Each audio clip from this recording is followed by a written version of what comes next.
Hello दोस्तों, आज से न्यू चैप्टर स्टार्ट करते हैं। तीसरा चैप्टर है। चैप्टर का नाम है दो चर वाले रैखिक समीकरण युग्म। हम इसे स्टार्ट करते हैं।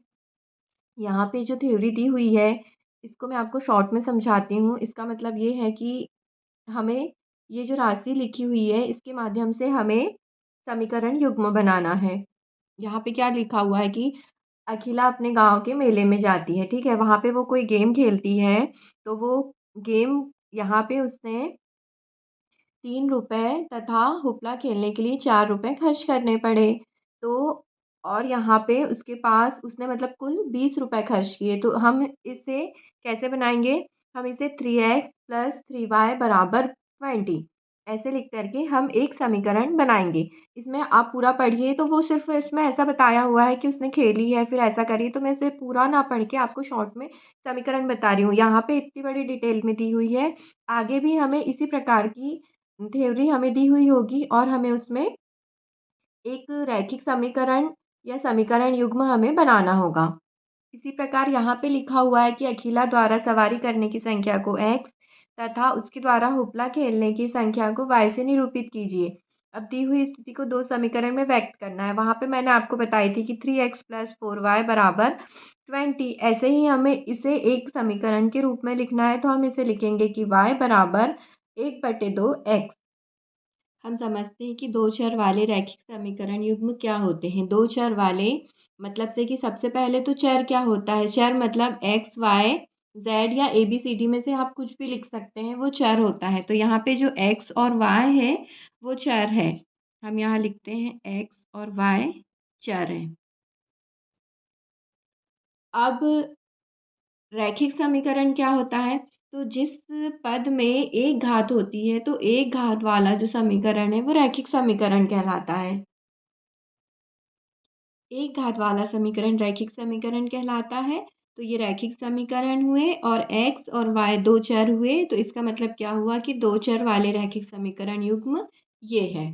अब हम लिखते हैं कि 2x प्लस 3y बराबर हमारे पास 5 है। इस समीकरण को सॉल्व करते हैं तो हम इसे ऐसे लिखेंगे। पहले 2x प्लस 3y, ये 5 प्लस में है, हम इसे इधर पक्षांतर करेंगे तो ये माइनस में आएगा। -5 बराबर 0। अब हम इसका व्यापक रूप से लिखने पर लिखते हैं। मतलब व्यापक रूप क्या होगा कि हम इसकी तुलना एक समीकरण के रूप में करेंगे, मतलब से कि एक फॉर्मूले के रूप में करेंगे। हमने लिखे व्यापक रूप से लिखने पर, मतलब हम इसे व्यापक रूप कैसे लिखेंगे? मतलब एक्चुअल में जो हमें समीकरण दिया हुआ होता है हम वो लिखते हैं। तो क्या होता है? ax plus B Y plus C बराबर 0। अब हम इसकी तुलना इससे करें तो हम जैसे कि इसमें लिख सकते हैं कि ax मतलब 2y, by मतलब 3y और c मतलब 5। अब हम पहले इसे सॉल्व करते हैं। हम लिखते हैं कि यदि मान लो कि a के बराबर 0 नहीं होना चाहिए, मतलब a की जगह में 0 नहीं आना चाहिए और b की जगह में भी 0 नहीं आना चाहिए। क्योंकि यदि ए की जगह में 0 आ गया तो ए वाला जो पद है वो 0 हो जाएगा। तो यह दो चर वाला जो रैखिक समीकरण है वह ना बच के वह सिर्फ एक चर वाला रैखिक समीकरण बचेगा। इसीलिए ए बराबर 0 भी नहीं होना चाहिए और बी बराबर 0 भी नहीं होना चाहिए और ए स्क्वायर प्लस बी स्क्वायर बराबर भी 0 नहीं होना चाहिए। जैसे हम इसे समझते हैं कि a बराबर 0 नहीं होना चाहिए। जैसे यहाँ पे लिखा हुआ है 2x की तुलना हमने ax से करी तो a का मान हमारे पास क्या है? 2 आया। तो a का जो मान है वह 0 नहीं होना चाहिए। मतलब यदि हम a की जगह में मतलब 2 की जगह में हम 0 रखते हैं और x से गुणा करते हैं तो यह 0 हो जाएगा। तो ये जब ये 0 हो गया तो अब हमारे पास क्या बचा? हमारे पास बचा 3y -5 बराबर 0। तो अब ये जो है ये दो चर वाला रैखिक समीकरण नहीं है, दो चर वाला नहीं है, सिर्फ एक चर वाला है। एक चर वाला रैखिक समीकरण कैसे? जैसे कि हमारे पास सिर्फ ये वाला चर बचा, मतलब y बचा, x नहीं है।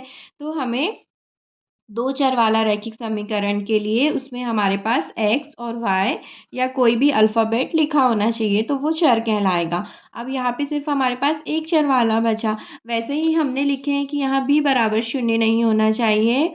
इसका मतलब ये है कि यदि यहाँ शून्य आता है तो ये वाला जो संख्या दी हुई है ये पूरी शून्य हो जाएगी, तो ये फिर से एक चर वाला रैखिक समीकरण बचेगा। इसीलिए यहाँ पे ये वैल्यू शून्य नहीं आना चाहिए। यहाँ पे इस प्रकार लिखें। अब हम इसे सॉल्व करेंगे तो हमारे पास a का जो मान है वह 2 आएगा और b का जो मान है वह 3 आएगा और c का मान जो है वह -5 आएगा। हमें चिन्हों का विशेष ध्यान रखना है। a का मान 2 आया मतलब से कि यहाँ कोई चिन्ह नहीं है, मतलब प्लस है। b का मान भी 3 आया और c का मान यहाँ पे माइनस है, तो यहाँ हम -5 पूरा लेंगे। दो चर वाले रैखिक समीकरण युग्म का यह एक इंट्रोडक्शन था। मैंने आपको इसे थोड़ा सा समझाई। हमें आगे टॉपिक में दो चर वाले रैखिक समीकरण युग्म दिया हुआ है। युग्म मतलब कि जोड़े होते हैं। जैसे कि ये दो समीकरण एक साथ दिया हुआ है तो वह समीकरण युग्म कहलाएगा, दो जोड़े। हम इसे सॉल्व करेंगे, हम इसे आगे समझेंगे। इसके बाद अब हम नेक्स्ट वीडियो में प्रश्नावली 3.1 स्टार्ट करेंगे। इसमें ग्राफ है दोस्तों, तो हम इसे आसानी से समझेंगे। Thank you for watching my video दोस्तों।